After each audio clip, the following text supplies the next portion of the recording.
Yo mga kabay, magandang araw ulit sa inyo. PBA update ulit tayo no para sa papalapit na PBA Governors Cup Season 50 ngayong July 10 na yan mga bay no. Ayan, so narito yung mga official na kumpletong listahan ng mga imports na maglalaro ngayong PBA Governors Cup. So finally nakumpleto na rin sila mga bay no. 13 teams, 13 import. Ayan, ngayong season 50. Kasi last time kulang yung listahan natin. So eto na yung updated and final list ng mga import mga bay no. So simulan natin dito sa Rain or Shine. Balik import si Aaron Fuller. Yan, fresh na fresh pa yan kagaling ng IBL sa Indonesia. Sa playoffs, yun nga lang laglag sila sa quarterfinals.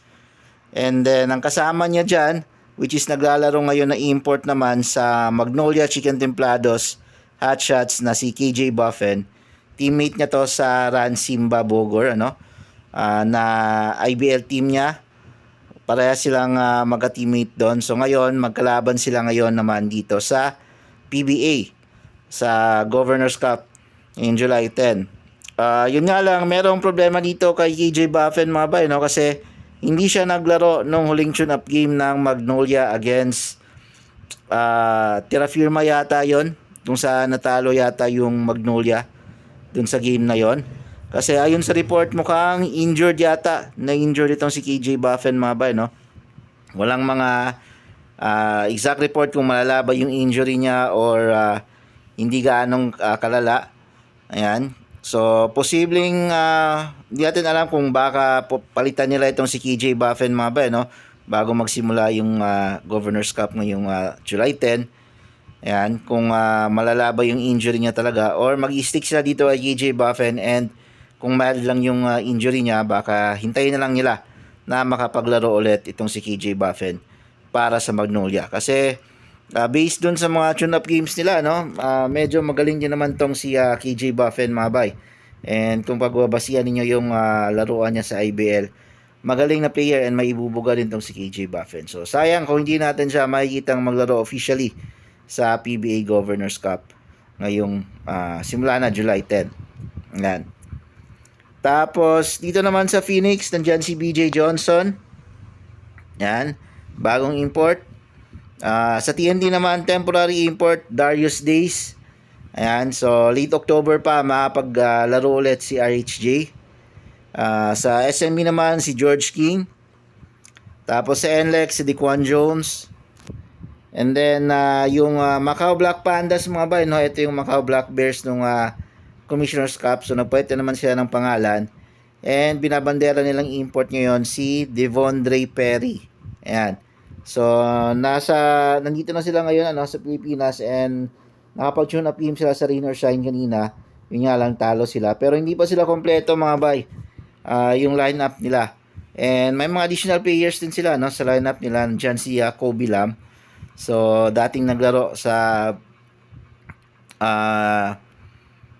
yung Hong Kong Eastern Lions na team dati sa PBA. Ayan. And dun sa Bay Area Dragons. Tapos sa Fiber Xers, Jalen Honson, balik import, dating import ng TNT. Ito yung import na pinalitan ni RHJ. Meralco Bolts din, Jordan Varnado, first time sa PBA, pero nakapaglaro na to dati sa Meralco Bolts sa international tournament. Tapos Justin Strings naman para sa Tira Firma. Sa Blackwater Bossing naman si Kentrell Barkley. Yan, eto magaling itong import na to. Former MVP to sa Indonesia Basketball League. Yan, so ina-expect na bubuhatin ito yung Blackwater Bossing, and based sa mga tune-up games nila, maganda. And may galaw tong si Kentrell Barkley.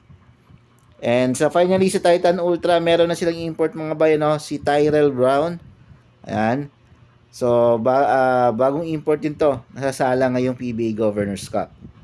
And finally sa Ginebra, ito medyo may problema, no. So initially si Justin Brownlee yung kanilang import. Pero ayon sa report, 2 to 3 months out si Justin Brownlee dahil sa hamstring injury and sa dislocated hand injury niya. So hindi pa sigurado kung kukuha ba ng temporary import yung Ginebra dito kay pamalit dito kay Justin Brownlee kasi mahirapan sila mag-all Filipino ngayong Governors Cup kasi wala din si Scotty Thompson.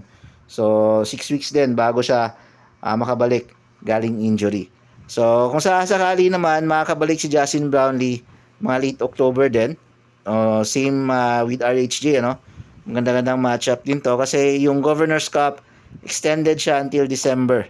So 5 months tong Governors Cup conference na lalaroin dahil sa may mga international games na isisingit sa schedule ng Governors Cup.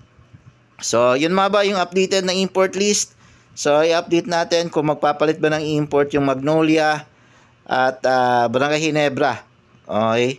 So yun lang mga bay. Maraming salamat sa panonood.